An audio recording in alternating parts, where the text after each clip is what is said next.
আমাদের 11 দিনের অরুণাচল সফর শেষ করে আমরা এখন গৌহাটি এয়ারপোর্টে। কলকাতা যাওয়ার ফ্লাইট আমাদের সন্ধ্যে 7:50। নির্দিষ্ট সময়ের বেশ আগেই 5টা নাগাদ আমরা পৌঁছে গেছি গৌহাটি এয়ারপোর্টে। এখানে আমাদের সান্ধ্যকালীন টিফিন করে আমরা ফ্লাইট ধরছি। রাত্রি 9:30টার মধ্যে আমরা কলকাতা পৌঁছে যাব।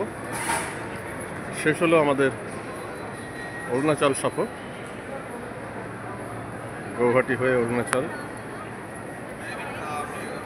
অত্যন্ত সুন্দরভাবে সফরটা শেষ হলো।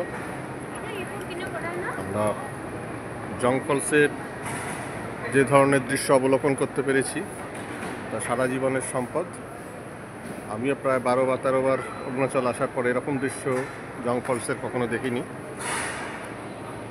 তেমনি গুমলা বর্ডারের সর্বোচ্চ পয়েন্ট অবধি আমরা যেতে পেরেছি, শেষ বিন্দু অবধি, যেখানে ভারত শূন্য লেখা ইনক্রেডিবল ইন্ডিয়া এন্ডস হিয়ার, সেই অবধি আমরা সবাই যেতে পেরেছি। প্রচুর বরফ পেয়েছি,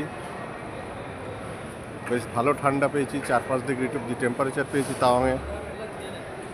সব মিলিয়ে আমাদের এই ভ্রমণ বেশ অনেক দিন মনের মণিকোঠায় স্থান পাবে সবার।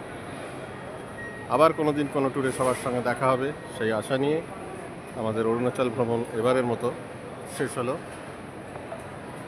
আবার দেখা হবে সকলের সাথে অন্য কোনো জায়গায়, অন্য কোনোখানে, অন্য কোনো সময়। ধন্যবাদ।